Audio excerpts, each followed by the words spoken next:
Assalamualaikum warahmatullahi wabarakatuh. Selamat pagi ibu-ibu semuanya.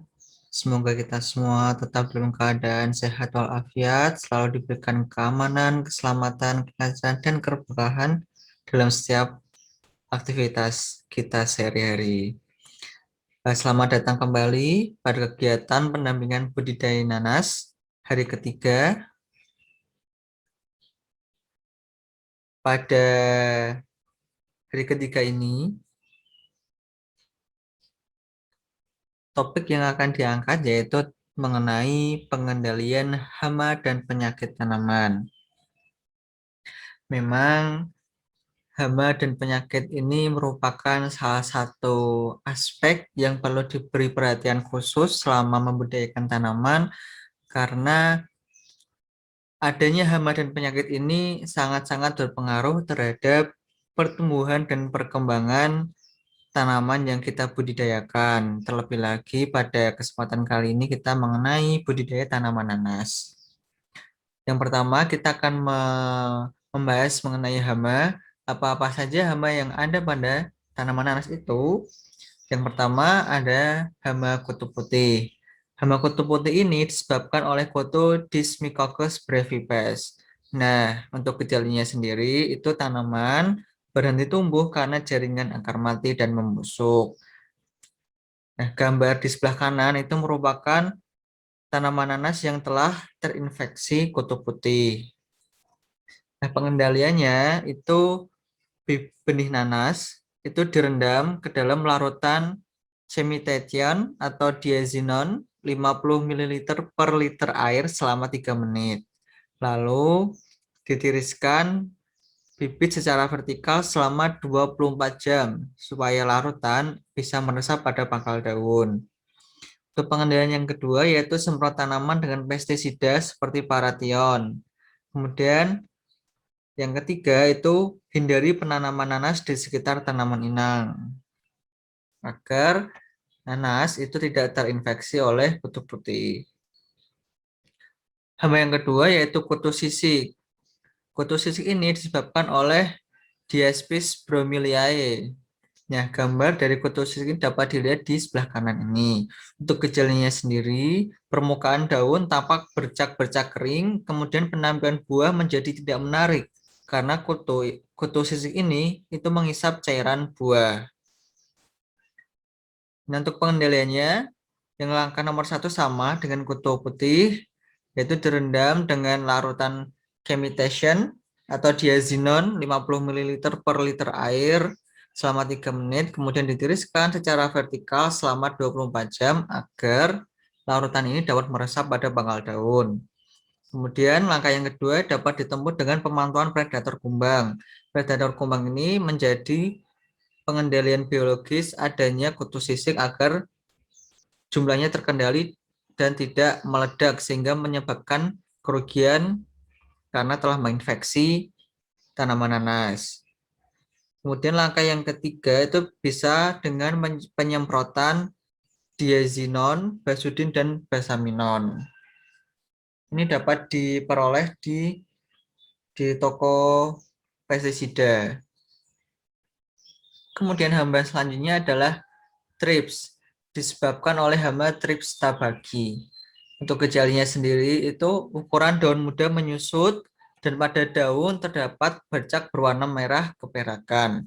Untuk hamanya dapat dilihat pada gambar di sebelah kanan. Nah, untuk pengendaliannya itu dapat ditempuh dengan langkah pertama, bersihkan gulma atau tanaman yang menjadi inang seperti lumut dan jamur. Kemudian hindari penanaman yang terus-menerus pada lahan yang sama. Tujuannya untuk memutus siklus hidup dari hama trips ini. Kemudian langkah yang ketiga itu dapat dilakukan dengan penyemprotan Mesurol 50 WP dan Lanat 25 WP. Kemudian hama selanjutnya itu ada uret, disebabkan oleh uret atau Lepidiota stigma. Untuk gejalanya sendiri itu tanaman sehat itu tiba-tiba layu dan mati karena akar utamanya itu dirusak dimakan oleh uret. Nah, uret ini itu menyerang saat berada di stadia larva yang berada di dalam tanah. Nah, untuk pengendaliannya itu dapat ditempuh dengan pengendalian mekanis dan biologis. Pengendalian mekanis dengan mengumpulkan dan memusnahkan telur dan larva uret. Pemusnahan dilakukan dengan mengumpulkan atau membuntit uret menggunakan kantong plastik atau diberikan kepada hewan peliharaan seperti burung dan ikan. Kemudian untuk pengendalian biologis dengan menggunakan jamur entomopatogen Metarhizium sp. Jamur ini dapat diaplikasikan langsung di lahan dan akar dan akan menginfeksi uret. Ketiga adalah penggunaan perangkap lampu dilakukan untuk memerangkap serangga dewasa, yaitu bentuk dewasa dari uret yaitu kumbang. Nah, cara ini dapat dikombinasikan dan memasang baskom berisi air atau jaring di bawah lampu sehingga kumbang terperangkap. Hal ini dilakukan agar kumbang itu tidak bisa menelurkan atau meletakkan larva di dalam tanah yang berpotensi menjadi larva uret yang akan menginfeksi tanaman nanas. Selanjutnya, setelah kita membahas mengenai hama, itu ada penyakit tanaman. Untuk penyakitnya sendiri itu biasanya ada satu, penyakit busuk pangkal. Nah, penyakit ini itu diakibatkan oleh serangan dari Ceratositis paradoxa atau Ceratositis moreau. Gejala yang timbul dari penyakit ini adalah busuk pada pangkal bibit nanas yang ditandai dengan perubahan warna menjadi coklat atau bercak putih kekuningan. Nah, pembusukan ini itu dapat meluas hingga ke atas daun, baik sebelum atau sesudah dilakukan pemindahan bibit. Contoh akibat dari serangan busuk pangkal itu dapat dilihat di bagian sebelah kanan. Itu bagian pangkal yang sudah terinfeksi. Selanjutnya, cara pengendalian jika dilakukan dengan non-kimiawi itu dapat melakukan penyimpanan bibit sementara sebelum tanaman agar luka cepat sembuh. Maksudnya, bibit disimpan terlebih dahulu sebelum ditanam agar luka dari infeksi itu bisa cepat sembuh. Kemudian, menanam bibit pada cuaca kering dan menghindari luka-luka mekanis. Kemudian ada pengendalian kimiawi, yaitu dapat dilakukan dengan perendaman bibit dalam larutan fungisida benled. Nah, jadi bisa dilakukan dengan cara non kimiawi atau juga dengan kimiawi. Selanjutnya ada penyakit busuk akar. Penyakit ini disebabkan oleh Phytophthora sp. Gejala yang ditimbulkan tanaman muda mengalami klorosis, itu bercak-bercak putih pada daun karena kehilangan zat klorofil, yaitu zat klorofil ini penting untuk melakukan proses fotosintesis dan metabolisme dalam daun. Kemudian daun-daun muda mudah dicabut karena pangkal busuk, kerusakan pada akar, tanaman menjadi kerdil, pertumbuhan buah tertunda, dan atau tidak berbuah sama sekali. Jadi tanaman nanas yang terinfeksi busuk akar itu bisa dilihat dari pertumbuhan buah yang tertunda atau malah buah tidak atau tanaman nanas itu tidak berbuah sama sekali. Nah, ini mungkin bisa menjadi indikasi awal bahwa tanaman nanas terserang busuk akar. Untuk cara pengendaliannya, dipastikan bahwa area aerasi dan drainase tanah itu harus baik. Kemudian sanitasi kebun dari sisa tanaman sebelumnya, terutama yang terserang penyakit. Jadi sebelum kita menanam pada lahan yang sebelumnya itu terinfeksi oleh busuk akar, itu dipastikan terlebih dahulu bahwa memang tidak ada sisa-sisa yang tertinggal.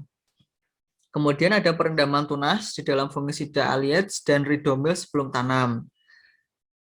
Lalu ada rotasi dengan tanaman yang resisten seperti tebu, jagung, kedelai, dan kacang-kacangan. Dan terakhir ini bisa ditempuh dengan penanaman varietas tahan penyakit. Jadi bisa memilih varietas yang memiliki keunggulan tahan terhadap penyakit busuk akar. Kemudian penyakit selanjutnya itu adalah fusariosis.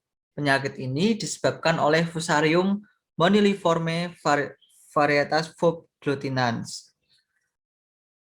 Saya ulangi, penyakit ini disebabkan oleh Fusarium moniliforme var subglutinans. Untuk gejalanya, itu tanaman menjadi kerdil, daun berbentuk klorotik, dan dalam kasus tertentu, bagian ujung batang bengkok atau mati. Nah, penyakit ini itu menyerang pada seluruh bagian tanaman, terutama pada buah dan tunas.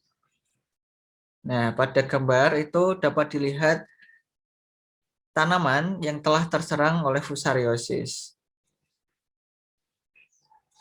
Untuk cara pengendaliannya, bisa digunakan bibit nanas yang bebas dari penyakit, kemudian rotasi tanaman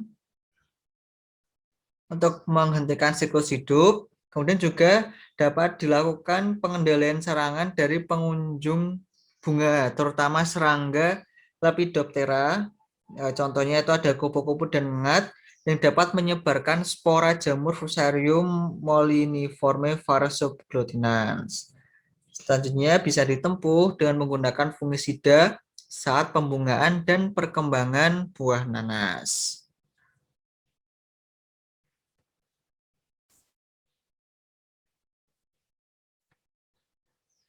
Sekian yang dapat saya sampaikan. Apabila terdapat kesalahan, saya mohon maaf yang sebesar-besarnya. Terima kasih. Wassalamualaikum warahmatullahi wabarakatuh.